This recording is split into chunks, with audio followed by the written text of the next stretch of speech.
outside, and at least I could see her, and they would bring her outside at a distance, but I could wave to her and I could talk to her, and that filled the bill. And then my friend Carol Nardello, who lost her mom a couple years ago, and Carol's a gardener and so was her mom, she got great joy in coming over there with me, and the two of us together put the whammy on the landscape over there, and we had a great time doing it. And they just told me yesterday, they came over and dropped something off. They're dedicating the garden to my mother in the spring. So I was like, oh, please, you know, because I thought we should call it a pandemic garden. It's historic, there's no question. It was done to try to lighten up the dark days of this pandemic. So that was a gift too. It was wonderful. So after my dad passed almost 9 years ago, my parents were living in Florida, and mother was already showing signs of dementia. And we were down there at her condo. It was like March, and we're taking down Christmas, and we're putting up Easter, you know, because that's what you do when you're only coming in like every 6 weeks or so. You're trying to keep them going. So we're putting up Easter, and Mom comes over to me, and she says, Deb, she says, so when is Easter? I said, that's in another month. She said, so we're ahead of Easter. I said, yes, Mom, you're ahead of Easter. And she goes, winning! Yeah, with that big smile of hers. So then when I got her back up here in that summer, I knew she couldn't go back. And so then I had to figure out how to help her have a life up here. She wasn't ready for full assisted living, but she wasn't ready for independent living either. St. Barnabas offered that in between, where they all went down to dinner at 5 o'clock, and that was perfect for her. So the day before we opened our fall event, Zombies on the Corn, the day before we open it, I move her into St. Barnabas. The next day I go over, and it's just like, you know how we've all dropped kids off at camp, and we can't wait to see if like they've had a good time or if it's okay? Well, you can only imagine how I'm wondering. So we get up there, and she opens the door, and she's smiling. And I was so tired, and I said, can we just lie down on your bed for a minute, you know? So just to take a nap. So we lie down, and she had the covers up here, up to here, and she pulls them down, and with a big smile, she goes, I just don't want to miss anything. Well, that was winning for me. Yeah, that was pretty cool. Okay, so here's the Polly laughs. I've only got a few more, but during the time that she was up here, the past 8 years, in the beginning we were able to go to lots of places and go to the mall and restaurants, and we had a wonderful time. And everybody would comment on how much we looked alike. And I mean, constantly. And one of the last times that they did this, I think we were down in the mall, and Mother says, Deb, she goes, I don't think that's much of a compliment for you. Oh wait, it gets better, Christine. She says, I'm 86 and you've had a facelift. Oh my God! That was Polly! Right? I mean, that was fun. Oh my gosh, she had such a great sense of humor. So we had so many adventures together, but of course, really the big one was going to Iran after college. The Shah had bought the F-14 fighter planes, and Grumman was putting in facilities and training pilots. And Dad got an opportunity to go, and Mother said, I'm not going unless you go. And I said, I've never traveled, I had never been anywhere, and I said, I'll go. So off we went, and from that, of course, as Roxy already said, I met my best friend. So I traveled 7,000 miles to meet my best friend, which was the greatest gift of all. But then I also became educated and got to see up close and personal women under veil.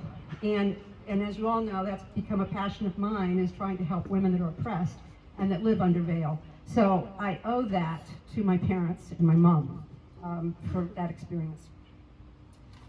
So 1 month ago, I got a call and from my niece, and she said that my brother was in the hospital and didn't know if he was going to live or not.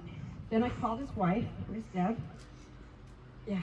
Then I called his wife, and she was in the car behind the ambulance, and it didn't sound good. So I said, okay, I'll come up. I'll fly up tomorrow morning, because I said, we don't know how this is going to go. You can't be alone up there. And she said, if you could come, that would be great. So I flew up, and of course, no, I couldn't see him because of COVID. But Debbie was able to be with him night and day. He was on a ventilator for 6 days, We did not know if he was going to live or die, and I prayed that I did not lose my brother and my mother at the same time, because I said, I can't do that. I couldn't do that, because I knew Mom was going, soon at some point, and so that was my prayer. So my prayer got answered, because my brother is here today. He's lost some weight, and he's looking good.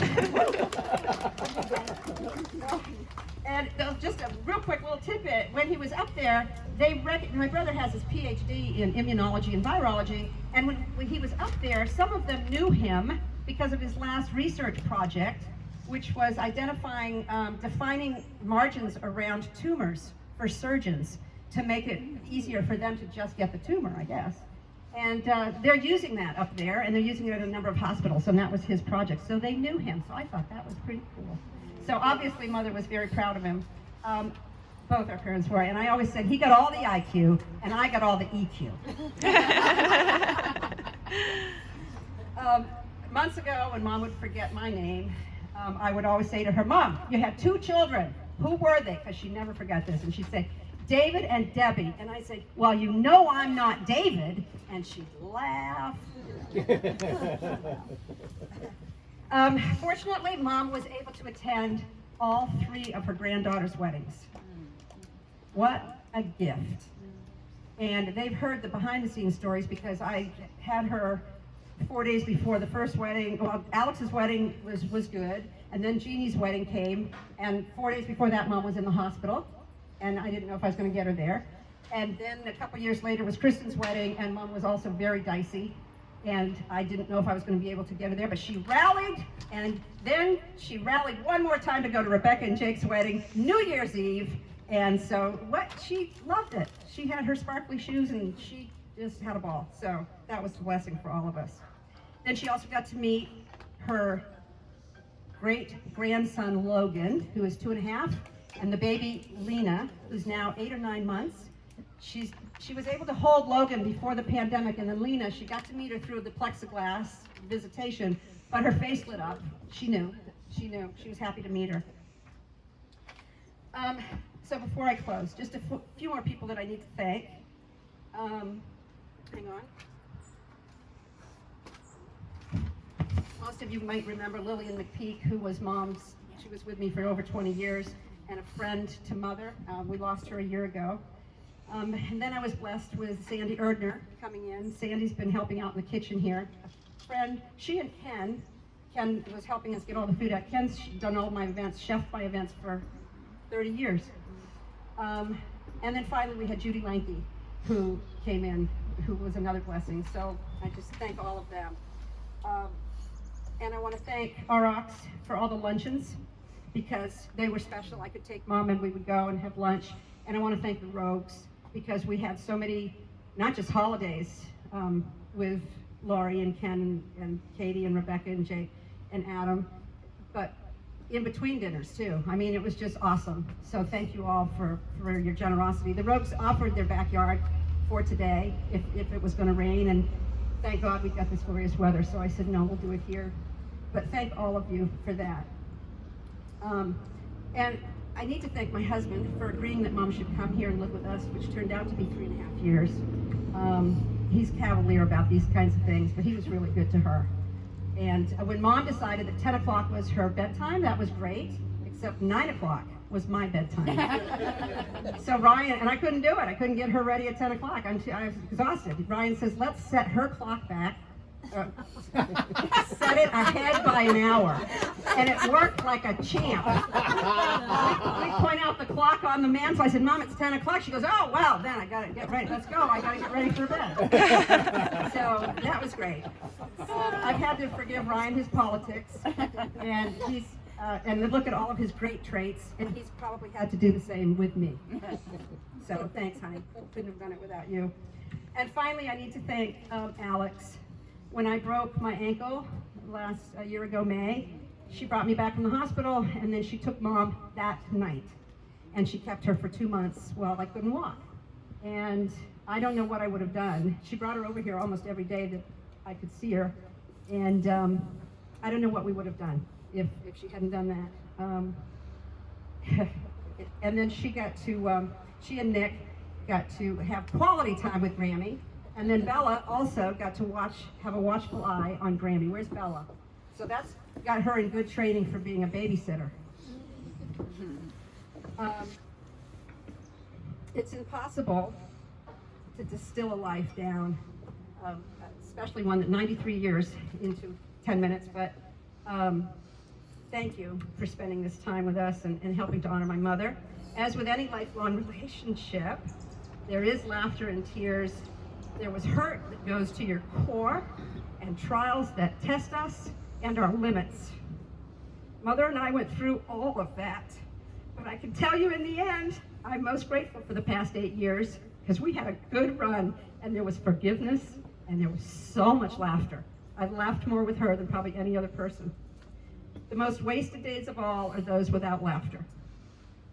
So now I'm the only one standing between you. Well, actually, I'm going to have Kevin come up, but the desserts are out, so we're going to be done in just a couple minutes. A friend of mine, Dr. Kevin Elko, is here, and when you have a world-class speaker that's a motivational speaker and has all the credentials that you have, and you've known him for 30 freaking years, or however long we've been friends, I just said, would you want to say a few words? And he said, of course. So, and then Amy will close us in short. And I want to thank Amy Travis. I called her a few days, yesterday I think, or day before, a couple days ago. This has all been a blur. And another friend for, a recent friend of a few years, but she was the perfect person to help me pull this off. So Dr. Kevin Elko, we're so glad you could make it today.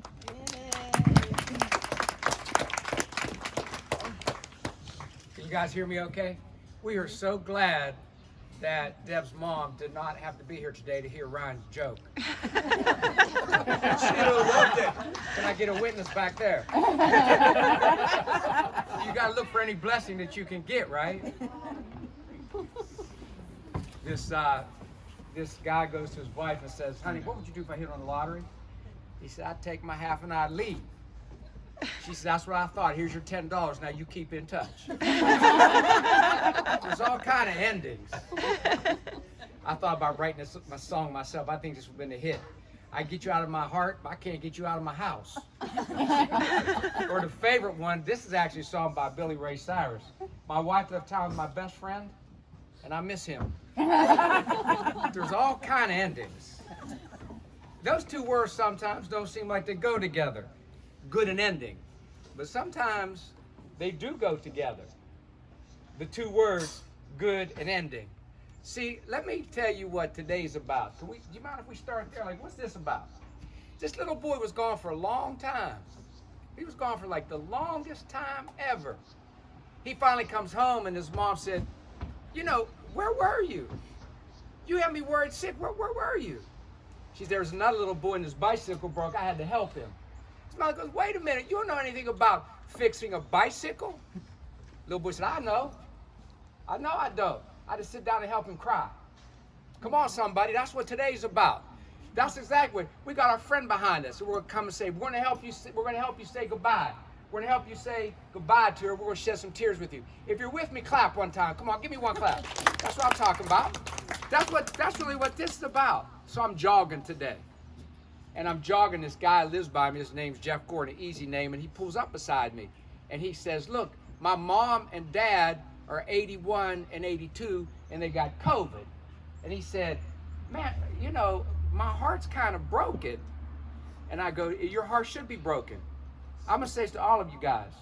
Do you know that everything under the sun has a price? I mean, we don't have that figured out. Everything has a price. If you ever walk into Planet Hollywood, inside the front door is a letter Bruce Lee wrote to himself. He said, I will be one of the best known Asian actors in the world by the time I hit 1980. In return, I will. We don't understand that. We don't understand that everything has a price. In return, I will. Everybody wants. Nobody wants to give anything up for it. Am I right or wrong? Yeah. Everybody wants. Jim Carrey used to say, the actor, that he would listen to this nun that is in school, and she would always say a prayer to God, but she said, in return, I will. Deb, I see your heart's broken. You want me to tell you why? Do you guys in this room know that love has a price? Or if you were at my dad's funeral, you said it's what hit you the most. Do you guys in this room know that love has a price? You know what it is? It's a broken heart. You don't ever have to have a broken heart. You don't never have to hurt. You don't have to do any of that. Just don't love nobody. What this woman is saying with me behind me is saying, look, my heart's broken today because I paid that price. If anybody in the house has ever had a broken heart because you paid the price, clap for me one time. Come on. If you didn't clap, I feel bad for you. If you didn't clap, I feel bad because that's the price that you pay. But let me tell you something, Deb, you did it right. You did it right. Because you said, I'm going to pay this price. I used to teach school, and I taught beside this guy, and I work in Alabama now, but I was working with LSU football. And I got in, he called me. He calls me Elks. He says, Elks, through the night my wife died, and she's still here. I just called you and the undertaker. So I went out to see him, and I sat beside him. And the hearse was pulling away with his wife. And he goes, Elk, I feel good. I said, what do you mean you feel good? He said, I got no regrets. I did it right. Did you hear what she just said? Yeah. The last 8 years? It's a lesson to all of us. Do it right. And I told my friend when I was jogging today, I said, look, do it right. Close, do this whole thing right. Because the highest religion for all of us is this one. No regrets. There's a day our kid leaves. There's a day our kids get married. There's a day we say goodbye. Look at somebody beside you right now. Tell them, I want to live without regrets. Come on, we can do this Alabama style. Tell somebody, I'm going to do this without regrets. I got to do this. I got to do this without regrets. All right, don't let me get going up in here. I'm going to get good in a minute. I got to do this without any kind of regrets. Everything has a price. But let me tell you one of the greatest gifts you got. I work with Alabama football, and through town one day came a tornado and killed like 51 people. But they came roaring back, and they had a phrase that we use all the time. And this is what this woman's about. This is the greatest gift I think that her mom got to see. We got a phrase we use in Tuscaloosa. I'm not looking for blessings to come into my life. I just like to be a blessing in somebody's life. I'm called Deb. What are you doing? We're up there landscaping. Deb, what are you doing? I'm up there having people come to my paintball. Everybody says for me out loud because this is this woman's life, how she lives. Say this with me. Say, I'm not looking for blessing to come into my life. Come on. I'm just looking to be a blessing in somebody's life. That was this. It's the whole phrase, St. Francis Assisi, go preach the gospel, use words only when you have to. That was this. That was the greatest gift that she got.